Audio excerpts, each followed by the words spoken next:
ये जो व्यक्ति खड़ा है, आप लोग सोचते होंगे कि तमिलनाडु प्रकरण में सबसे ज्यादा कष्ट मनीष कश्यप को होगा, यही सोचते हैं ना? नहीं, इनका भी हुआ था, यही सोचते हैं ना? अगर मेरे से भी ज्यादा किसी को कष्ट हुआ तो वो आपके सामने खड़े हैं, आप लोगों के सामने खड़े हैं। इनकी कहानी आप लोग दिखाइए, मेरी कहानी दिखाइए या मत दिखाइए, इनकी कहानी दिखानी जरूरी है। मैं अपने नानी को खो दिया, हालांकि इलाज कराता तो 2-3 साल और जीती, 4 साल जीती, 5 साल जीती, उससे ज्यादा मेरी नानी नहीं जिंदा रहती।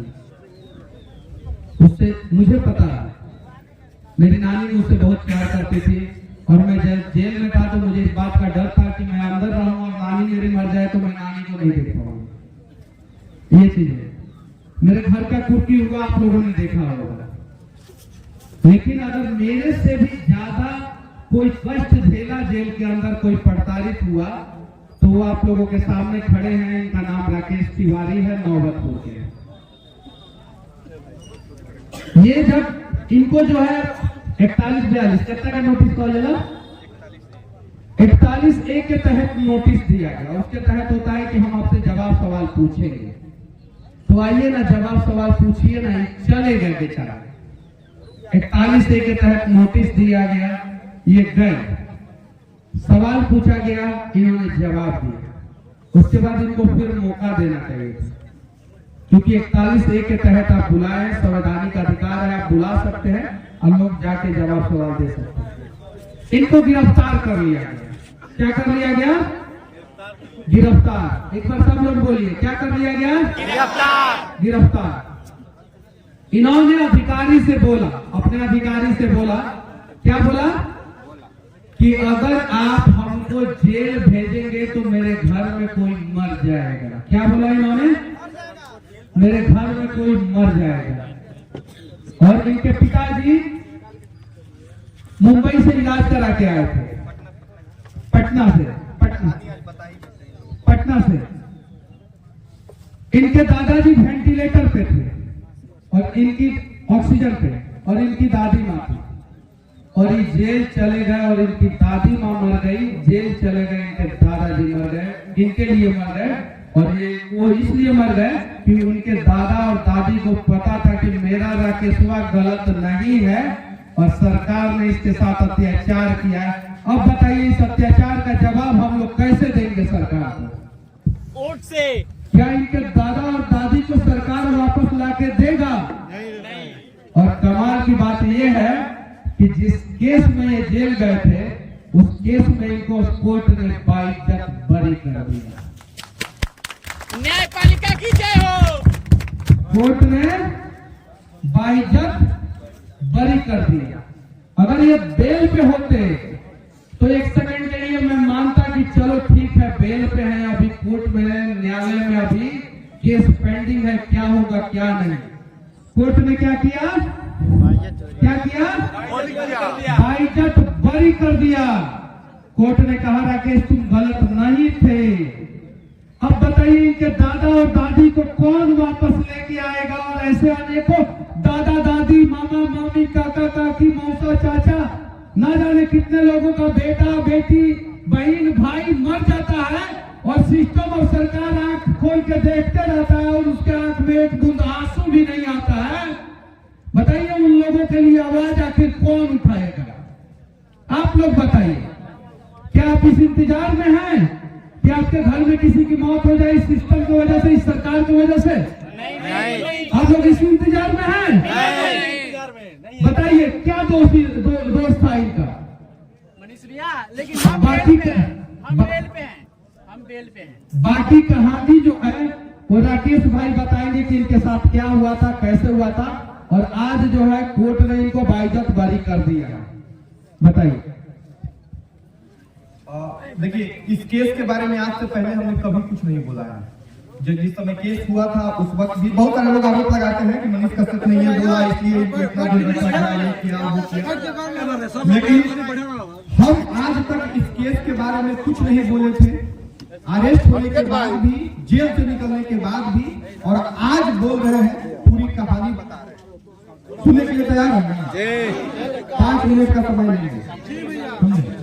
और आज का दिन जो है ना वो भी बहुत खास है, क्योंकि आज ही का वो दिन है। पिछले वर्ष 9 मार्च को मुझे जेल भेजा गया था। आज के दिन ही मुझे जेल भेजा गया था। और मेरे घर की स्थिति क्या है वो मैं बता देता हूं। मेरे पापा को महावीर कैंसर संस्थान से मैंने पटना में ही ऑपरेशन करवाया था और वो घर पे थे, बेड रेस्ट पे थे। मेरे दादाजी 3 साल से ऑक्सीजन सिलेंडर के जरिए जी रहे थे, यानी मेरे घर पे सारा व्यवस्था था और घर पे ही ऑक्सीजन सपोर्ट पे वो जिंदा थे, यानी उनको किस तरह से देख रेख की जरूरत होगी आप लोग समझ सकते हैं। मेरी दादी गिर गई थी, कुल्हा टूट गया था और उनका सारा क्रियाकलाप बेड पे। घर में करने वाली बस एक मेरी माँ थी और एक हम थे जो बाहर का दवा वगैरह ला के देते थे।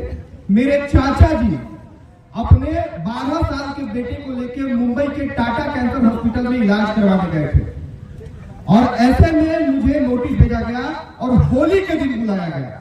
आप लोग बताइए होली के दिन कौन बुलाता है पूछताछ के लिए? होली के दिन बुलाया गया। मेरे चाचा ही जाके बात किए, उसके बाद उन्होंने 1 दिन का समय लिया। 1 दिन बाद हम खुद गए। मेरे ऊपर कोई भी पहले से मुकदमा नहीं था, पहले से मेरे ऊपर कोई केस नहीं था, किसी तरह का मैंने कोई काम ही नहीं किया था। सच कहूं तो मैं वीडियो बस शौक के लिए बनाता था, कहीं कुछ गलत हो रहा है, कहीं कोई भ्रष्टाचार है उसके खिलाफ बोलता था, अच्छा लगता था मुझे। बाकी मेरी पढ़ाई चल रही थी और मेरा यही था, परिवार वालों का भी यही था शौक कि हम पढ़ लिख के कहीं एक नौकरी कर लें। लेकिन मुझे बुलाया गया, मैं गया।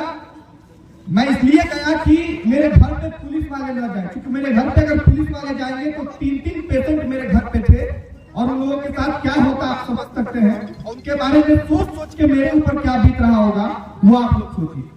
मैं गया, मेरे से पूछताछ होने लगी, मुझसे कैमरा मांगा गया, मैं कैमरा दे दिया। मेरे से मोबाइल मांगा गया, मैं मोबाइल दे दिया।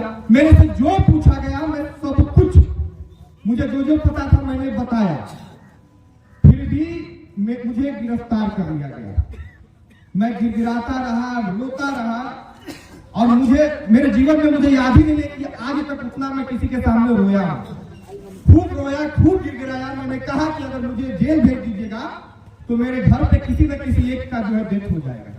और मुझे पता था कि कोई एक जो है मेरे घर पे इस दुनिया को छोड़ के चला जाएगा।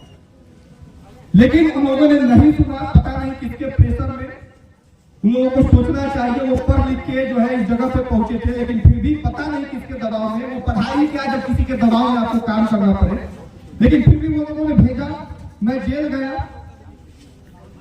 जेल में हम पहली बार जेल गए थे। वहां किसी तरह से हम एडजस्ट करके 10-15 दिन बिताए। लग रहा था कि अब निकल जाएंगे। अचानक एक दिन शाम में जो है खबर आती है, पुलिस वाले आके बताते हैं कि बाहर एक डेड बॉडी आया हुआ है। अब सोचिए मेरे ऊपर क्या बीता होगा।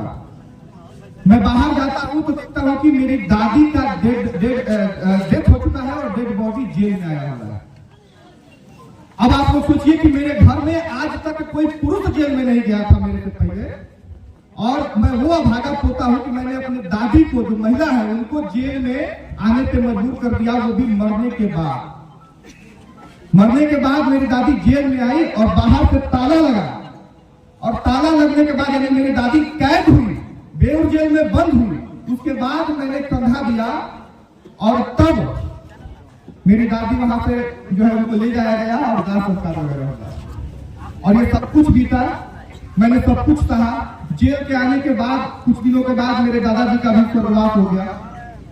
वो भी चिंतित थे, क्या उन पे बीत रहा होगा आप सब लोग जान रहे हैं। मेरे पिताजी के ऊपर क्या बीत रहा होगा कि उनका जवान बेटा जेल में है, उनकी माँ का डेथ हो रहा है, उनके पिताजी ऑक्सीजन पे है, वो चाह के भी एक दवा तक नहीं ला सकते हैं क्योंकि उनका खुद का ऑपरेशन हुआ है। और ये तमाम मुसीबतें हमने झेला और अब जाके जेल से निकलने के बाद भी मैंने कुछ नहीं बोला। मैं इंतजार कर रहा था कि वो तो एक दिन ऐसा आएगा ही, मैं जान रहा हूं कि मैं सच्चा हूं, मैं निर्दोष हूं, मुझे पता था। और वो एक दिन आता है जब न्यायालय से मुझे दोष मुक्त कर दिया जाता है। अब ये मेरी कहानी है। मैं न्यायालय, जिन लोगों को भारत में जिन लोगों को न्यायालय पे भरोसा है वो बताए हम तो दोष मुक्त हो गए, लेकिन मेरे वो 70 दिन, मेरी दादी का जो निधन हुआ वो, मेरे पिताजी से जो बीता वो, मेरे घर वालों से जो बीता वो, उसका हिसाब मांगने हम पास जाए। अगर हम निर्दोष हैं तो हमको अरेस्ट करने वाले वो तमाम लोगों पे केस होना चाहिए कि नहीं होना चाहिए? होना चाहिए। और पता है हम सौभाग्यशाली है कि हम आके अपनी कहानी आप लोगों के बीच में रख रहे हैं। मेरे जैसे कितने ऐसे राकेश होंगे ना, कितने वैसे मनीष होंगे ना, जिसकी कहानी आप लोगों तक आ भी नहीं पाती है। फर्जी मुकदमा होता है, जेल में जाता है, उसका जीवन बर्बाद होता है और वो कहीं का नहीं रहता है। अब आप लोग बताइए कि जो मेरे साथ हुआ है उसके गुनाहगार को सबके सामने लाना चाहिए कि नहीं लाना चाहिए? बिल्कुल लाना चाहिए। हम अगर हमको न्यायालय ने दोष मुक्त कर दिया, यानी हम सही थे, तो फिर हमको जेल भेजा क्यों गया? हमको जेल भेजा क्यों गया? इस बात का जवाब कौन देगा? हम चाहते हैं कि आप लोग मेरी आवाज बने और आप लोग मेरे लिए इंसाफ मांगे, वरना आज हम हैं, कल हो सकता है आप में से कोई एक के पास एक को जेल भेज दिया जाएगा, केस कर दिया जाएगा, आपका जीवन बर्बाद कर दिया जाएगा। कौन कौन मेरे साथ है जरा हाथ उठा के बताएं। और ये पहली बार हमके बोले हैं और जितने वीडियो में कैमरा घुमा देखे, अगर बिहार के इतने सारे यूट्यूबर अगर राकेश और मनीष के साथ खड़े हैं तब जवाब तो उन लोगों को देना पड़ेगा, जवाब देना पड़ेगा। और किसी बिहार के युवा के साथ फिर ऐसा न हो, फिर किसी का जीवन बर्बाद न हो। और मेरा सपना था कि मैं एक नौकरी करके सेटल हो जाऊंगा, लेकिन अब तो हम मरते दम तक बिहार के लिए लड़ेंगे। जिस चीज के लिए हमने अपने दादी को खोया है, जिस चीज के लिए हम अपने परिवार वालों को तड़पता हुआ देखे हैं, उसके लिए अब लड़ेंगे, बिहार को बदलेंगे। और कहते हैं ना हाथी चींटी वाला, आप लोगों ने सुना होगा कहानी, हम वो चींटी बन के ना हाथी को बेचैन कर देंगे, ये बात याद रखिएगा। हम जान रहे हैं कि हम बहुत छोटे हैं, लेकिन तैयार तो छोड़ेंगे नहीं, जब तक है तब तक छोड़ेंगे नहीं। हम बस यही जानते हैं कि हम सही हैं और सही हमको न्यायालय ने कह दिया, तो हम आज से पहले हमारा सारा वीडियो उठा के देख लीजिए। ना किसी पार्टी से मतलब था, ना किसी राजनीति से मतलब था, ना किसी जाति से मतलब था, सबके लिए हम वीडियो बनाते थे। फिर भी मेरे साथ ये सब कुछ हुआ। तो आज पहली बार आप लोगों के बीच में हमने अपनी बात को रखा है और अब आप लोग अपने अपने प्लेटफॉर्म के जरिए बात रखे और अब छोड़ेंगे नहीं। लड़ाई लंबी चलेगी लेकिन छोड़ेंगे नहीं। और वो कहते हैं ना कि इसने नहीं फंसाया, उसने नहीं फंसाया, तो किसने फंसाया? किसी ने तो फंसाया ना जी, बिल्कुल किसी ने तो फंसाया, किसी ने तो फर्जी मुकदमा दर्ज किया, तो उनको तो सामने आना पड़ेगा। बाकी जो है ये शुरुआत है, अभी बोलना शुरू किए हैं, आगे लंबा चलेगा लड़ाई। यही कहेंगे आप सब लोग का साथ चाहिए, आप सब लोग तैयार रहे और ये लड़ाई को वहां तक लेके जाना है जहां बिहार जो है वो देश का नंबर 1 राज्य बन जाए।